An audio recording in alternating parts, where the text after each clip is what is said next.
The Adventures of the Storyteller. My name is Drew, and I'm the storyteller.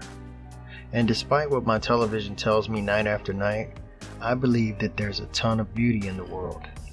It's not buried under a rock or hidden deep in a cave. It's right in front of our very eyes, if we'd only take the time out to see and appreciate it.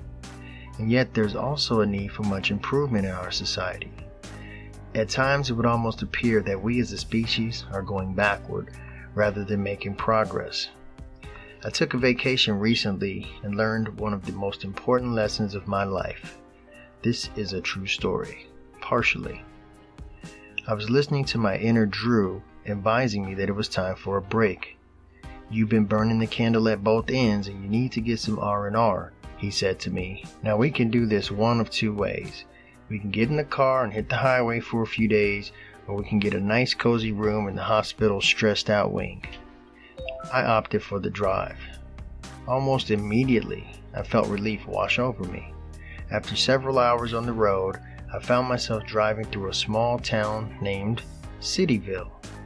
It looked decent enough to me, so I decided to pull over and grab a bite to eat. I located a diner and went inside to enjoy a meal. Though the food was unremarkable, the atmosphere in this place was full of flavor. It was utter chaos. Children were in the next booth dialoguing in a form of language historically reserved for sailors.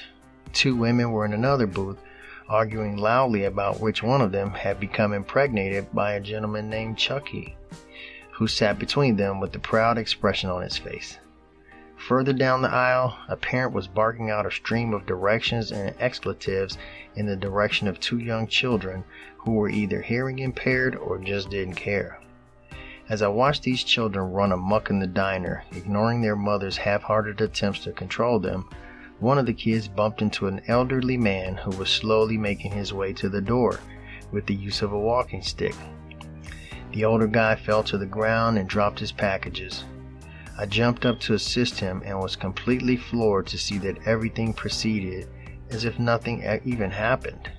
Conversations continued, the children kept running, and the mother continued half ignoring them. I paid my bill and left that diner feeling very discouraged. That is, until I got to my car and noticed that my window had been shattered and my car stereo had been impolitely removed.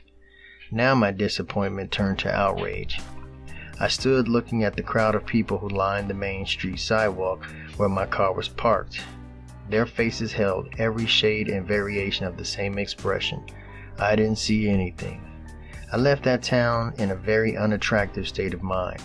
As I hit the highway, the unfolding ribbon of asphalt coaxed me into a contemplative mind state. What's wrong with people today? The question repeated in my head over and over again, then faded into a long and peaceful silence, which I relished for several minutes and many miles. Then it came to me. Education is the key. How can we expect our next generations to behave accordingly when they haven't been properly educated in the areas of parenting and social skills? How can we be expected to teach them if we ourselves haven't been formally educated? I thought about my own upbringing and could quickly recall learning that a certain little boy chopped down a cherry tree and never told a lie, and that the capital of Washington State was Spokane, I think. But I could not remember anyone teaching me the importance of respecting my elders and the great wisdom that they possess. I can't remember which class instructed me in the fine art of treating others in the manner that I would prefer for myself. Was it my science class that demonstrated the correct technique of parenting that would increase the odds of a well-adjusted child and a society with a stable future? Surely it was PE class that taught me the importance of voting and participating in the process of government. Or maybe it was home ec. Or maybe it was my television. Maybe this is the case with far too many people in today's society. Has the big screen become a surrogate parent to our nation's children? Are music videos and radio teaching our children about sex, love, and respect, or lack of, for the opposite sex? Are Hollywood movies and the MMA teaching our little boys how to be men, molding impressionable minds into the belief system that clearly states might equals right?